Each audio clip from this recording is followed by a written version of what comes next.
Thank you all so much for coming today. My name is Sophie Smith. I'm a member of the No More Deaths Abuse Documentation team. And we've prepared statements in English and Spanish that we're going to go through, and then afterwards you'll have the opportunity to speak with members of the team individually, to ask questions and conduct interviews. We are here today because U.S. border enforcement has caused a massive crisis of human disappearance in the borderlands. Over the last 2 decades, tens of thousands of migrants and refugees have been disappeared or perished while crossing into the United States through the farthest reaches of the desert and brush. In 2015 alone, la Coalicion de Derechos Humanos opened over 1,200 new cases of people who went unaccounted for after attempting to cross the U.S.-Mexico border. As members of Derechos Humanos and No More Deaths, we have witnessed this plague of injury, death, and disappearance firsthand. We are crisis workers, activists, and border community members who labor daily to respond to this disaster. We've come together to document the policies and daily practices of U.S. border enforcement agencies that are responsible for turning the Southwest into a graveyard of the missing. Today we are here to announce the release of part 1 of this effort in our report entitled The Disappeared. We stand here today in the shadow of the border wall. For more than 20 years, the U.S. Border Patrol and its parent agencies have sought to secure the border by building walls like this one. On the border, walls do not only separate families and divide communities, they are also deadly weapons. Walls in border cities are built to deflect border crossers away from resources and civilization and out into the farthest reaches of the deserts of Arizona and the brushlands of South Texas. They are an essential part of a U.S. border security approach which strands migrants and refugees out in the wilderness without food, water, or access to rescue. This policing approach, called prevention through deterrence, aims to push people without papers into mortal danger so that fewer will attempt to cross the Southwest border. Instead of successfully preventing undocumented migration, we have found that this border enforcement strategy has only been successful in causing tens of thousands to go missing and perish in the most remote reaches of our borderlands. The consequences of walls like these continue to be catastrophic. Many wait in uncertainty as to the whereabouts of their loved ones. We are here today on the eve of a new presidential administration that promises to build more walls on the Southwest border. Trump's proposed border wall project is a promise to carry on a more than 20-year bipartisan tradition of using military tactics to punish undocumented migration with death and disappearance. We know that this approach to so-called border security amounts to an extra-legal system of state violence exacted against undocumented border crossers on a massive scale. And we know that history will look back on this as one of the great crimes of our time. In the meantime, it is clear that it is our duty to expose the loss of life resulting from U.S. border enforcement and to push for the immediate end to the military approach to immigration policy on our southern border. Today we are presenting you with part 1 of our report entitled Deadly Apprehension Methods, which documents the consequences of the widespread border patrol practices of chase, scatter, and assault in remote wilderness areas along the border. Our report shows how the disappeared have not simply gone missing. They have been disappeared by the daily acts of cruelty committed by Border Patrol agents in the field, carrying out policies which aim to inflict physical and psychological harm on those crossing. So we will be offering some testimony and an account of our findings. On the night of March 6, 2015, Jose Cesario Aguilar Esparza and his 2 nephews were crossing through the U.S.-Mexico borderlands in the desert southeast of Ajo, Arizona, when U.S. Border Patrol agents detected their group and began chasing them. During the chase, the 3 men became separated. Border Patrol agents arrested 2 of them, but Jose Cesario was unaccounted for. Later, it was discovered that he had fallen off a cliff nearly 200 feet down and died. For this first report, Deadly Apprehension Methods, we have 2 data sources. The first are cases from the missing persons hotline run by Derechos Humanos.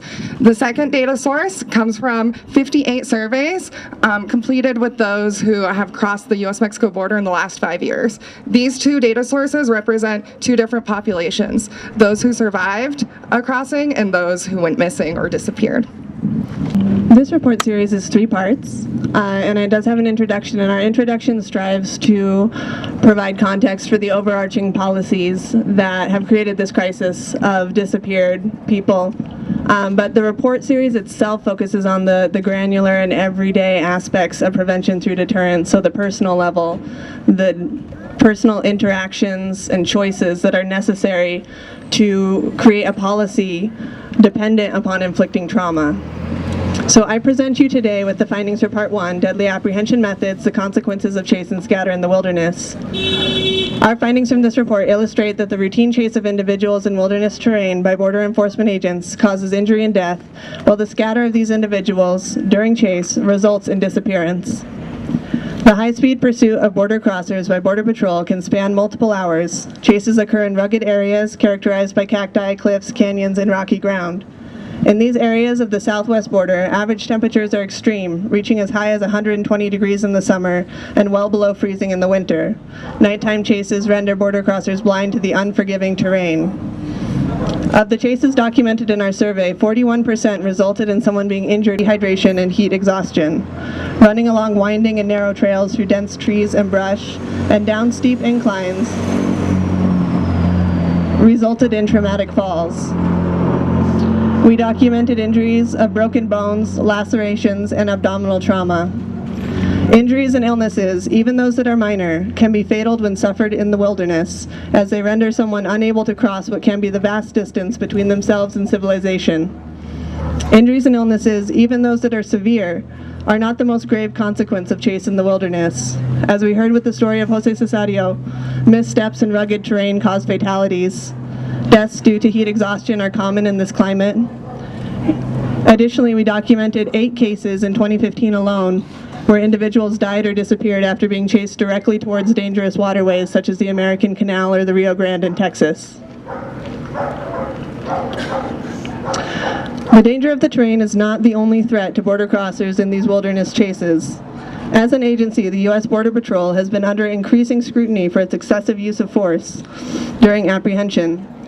Much of the public reporting on use of force by Border Patrol agents focuses on urban areas around ports of entry, but our research finds that it is also routine for agents to use excessive force in remote areas, especially during apprehension attempts involving chase.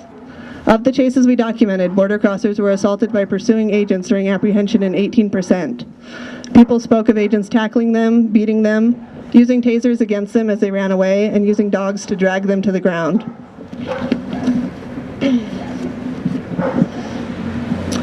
Border crossers flee U.S. Border Patrol agents both because of their physical presence and because of the deadly reputation that precedes them. Given the Border Patrol's well-known record of abuse, which includes beatings, rapes, and shootings, those who encounter agents are more likely to flee into the wilderness, not only to evade apprehension, but to escape violence at the hands of their pursuers. As a consequence, we find that individuals in need of aid, who may be disoriented, exhausted, and medically compromised, nonetheless attempt to run away from armed Border Patrol agents. In turn, agents are prone to use excessive force when pursuing those who run from their presence. These factors create a cycle of escalating violence. In addition to the physical harms caused by wilderness chase, we study the aftermath effects, what happens to the large number of people who are disoriented and dispersed across the landscape. Our study finds that chase by U.S. Border Patrol agents routinely causes groups to scatter.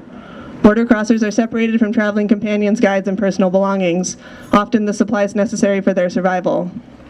As shown in previous findings, they may have sustained injury during chase. Scatter is especially common at night, and chase and scatter together cause people to become lost. In our survey, 42% of chases resulted in someone from the group being lost after a chase.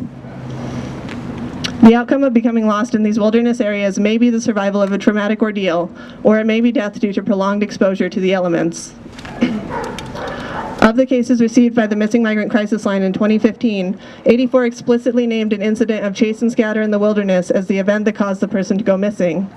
Out of these cases, 34% ended in confirmed death or continued disappearance. The use of helicopters in wilderness chase is particularly dangerous.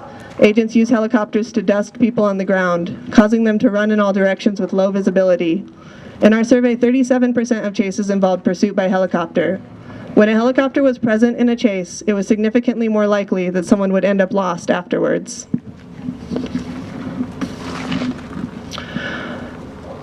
In conclusion, from numerous recorded testimonies, it is clear that the tactics of chase and scatter are systematically used by the Border Patrol, and that these practices put countless individuals at direct risk of harm, including death. Whether by pursuing individuals into rivers, over cliffs, or deep into the desert, what may be framed as a never-ending game by agents on the ground contributes in the end to a disturbing pattern of state-sanctioned disappearance. Despite the clear and undue harms that these practices inflict on human beings, the federal government does not publicly recognize the large-scale human catastrophe its enforcement activities have engineered. Indeed, despite recent public relations efforts to cast the Border Patrol in a humanitarian light, this agency is not taking any meaningful steps to curb or eliminate its cruel and unusual policing practices. That the agency is not serious about valuing human life is clear from the practices described in this report.